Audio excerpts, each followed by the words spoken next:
Yeah, I'm on a call a few days back. Jonathan Wilson Hartgrove reminded me of the term motivated ignorance. And when I'm asking that question of why are so many people who should know better going along with this, when I think it's fair to say, even just in the last 2 to 3 weeks, it feels like a campaign that was already breaking all conventions went entirely off the rails, right? We had the Madison Square Garden rally on Sunday. We've had, I mean, it's just so many deeply offensive things that have been said about fellow Americans, and the Puerto Rican garbage quote, Trump talking about, I'm going to protect women whether they like it or not. And just like one after another of these deeply offensive, plus all of the, Robby, as you said, the explicit kind of echoing of Nazi rhetoric, Nazi propaganda, the enemy within. I mean, we can talk more about that. So you've got all of this stuff happening. You've got, already contesting the election before it's already happened. So planting all those seeds to not accept the free and fair election results. All right, you have all of this stuff that should, and certainly in another decade, absolutely any one of them would have been a total deal breaker. You have all of this stuff, and then you still have half of this population saying they're cool with it. And I think what we're, and it's not just the echo chambers, although it is, echo chambers play into this, and where are you getting your news? What are you hearing?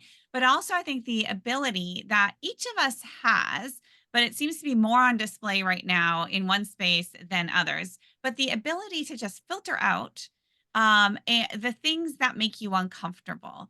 And really those then are not part of your reality, this right motivated ignorance, like, oh, I don't know what you're talking about, or I haven't been paying attention, or I don't. And it's just like, how can you break into that? Because for me, what's important to me is certainly the results of the election, but also a baseline of integrity, that if this is what you are choosing, I at least want people to own it, to own Mm. up, look it in the face and say, yes, all of this is what I am choosing. And I think that is what we owe each other in this election. Just Diana, this is not going to make you feel any better, but just to kind of find, since we're here, scholars who study religion. I was also just gobsmacked when I looked at our final snapshot of election intent across the religious landscape, and the needle has just not moved. Among religious voters, that we see, it is almost down to the percentage point. I mean, it's really not moved. So you look at like white Christian voters, and again, everybody knew, right, more than 8 in 10 white evangelicals, supported Trump in both 2016 and 2020. But that's right where we are, here again. 83% is where our, last snapshot numbers are. And again, if we look at non-evangelical white Protestants, 60%. White Catholics, 61%. And that is just dead on the nose where they were in 2020 and 2016.